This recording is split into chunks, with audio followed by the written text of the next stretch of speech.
Yes guys, and welcome back to the channel, and today we're going to be discussing a Fabrizio Romano transfer update about this summer, about the players that will be going in and out, and also an update on the dressing room's stance at the moment and who are some of the toxic characters in that dressing room right now.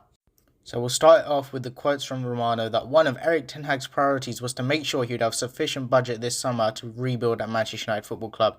Now, this is a huge positive because, as we know, when Ten Hag was discussing his contract and trying to agree to United, he wasn't just agreeing to anything that they said, like Jose did and Van Gaal did and Moyes did. Differently this time, he was putting forward his own demands, and I think one of his demands was to have a sufficient budget this summer. We had reports of him getting 20 million here and there. Absolute bullshit.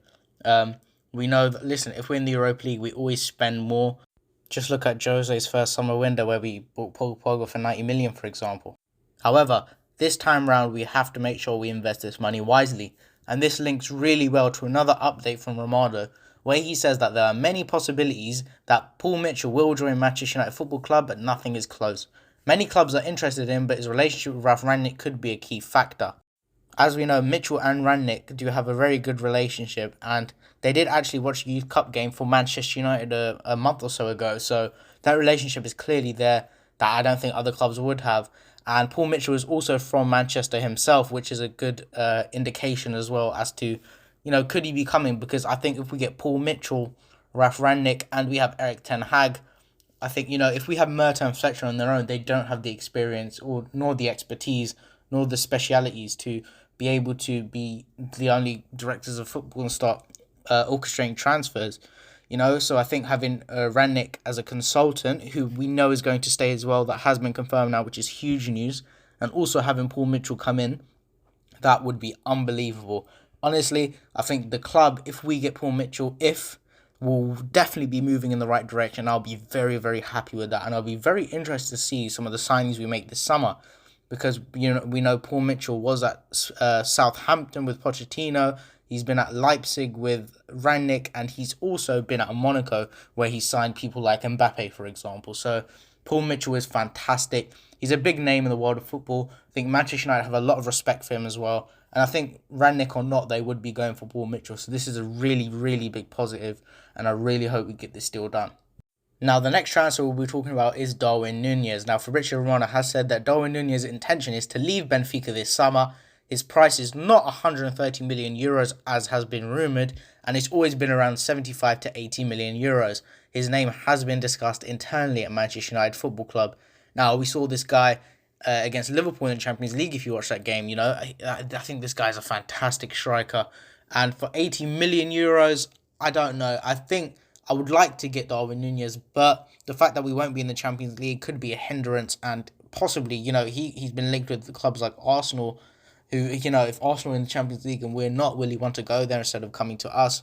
We'll have to wait and see, but Nunez would be a fantastic signing for us. Honestly, he would. He's been fantastic for Benfica this season.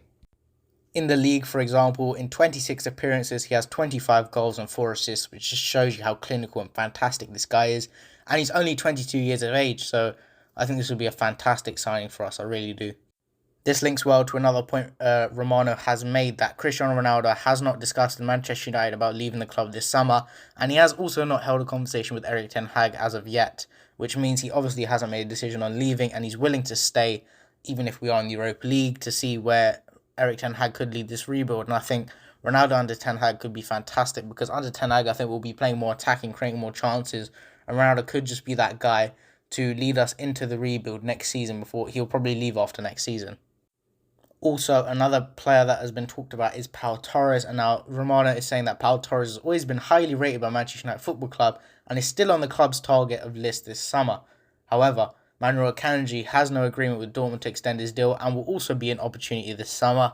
Akanji could be a lot of a cheaper option, and that could lead us with more money to spend on the likes of a CDM, a right winger, and a striker. So, but in my opinion, I'm a bigger fan of Pau Torres than I am Akanji. However, I haven't seen much of Akanji either. The last transfer we will be discussing is Frenkie de Jong. Now, Barcelona are fighting to keep Frenkie de Jong, and his priority is to play Champions League football. Now, people are talking about Barca's financial situation. As we all know, it's very poor, and that if Man United came with an offer of around £60 million, €70 million, they would look at accepting that.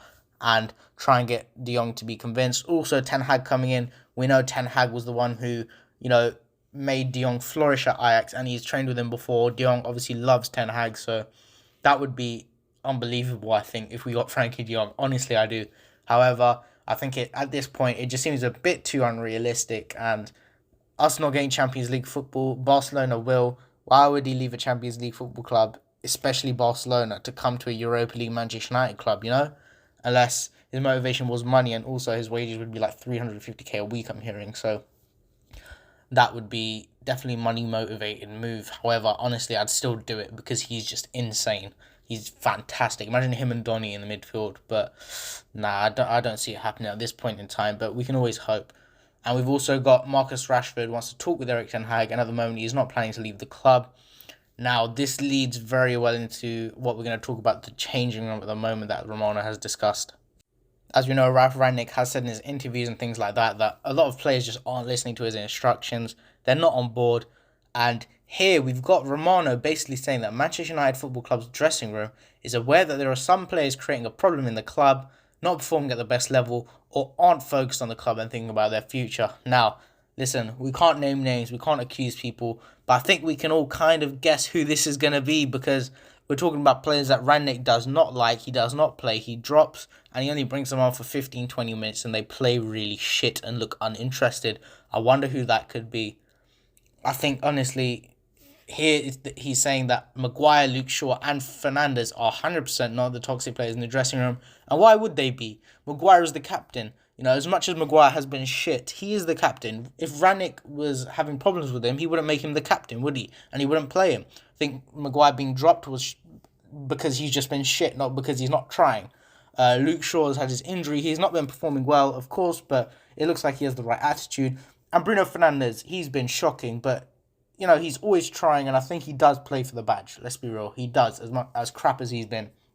So I think there you're looking at a lot of players that just aren't getting the game time. And honestly, I think we all know who it is, and I'm very surprised, especially, if they are academy players, for example. It's not a good look for them.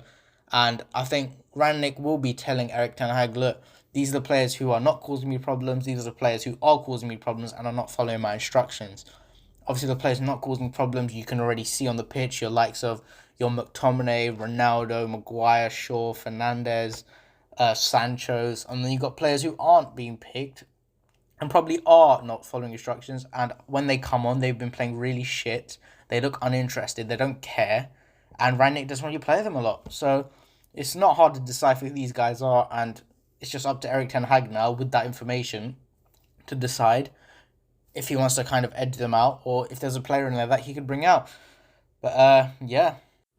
This has been a fantastic video, guys. Make sure that you do like and subscribe. I really enjoyed going through this. And let me know if you want more videos like this, because I really enjoyed making it. And yeah, make sure you do like and subscribe. Thank you guys for watching.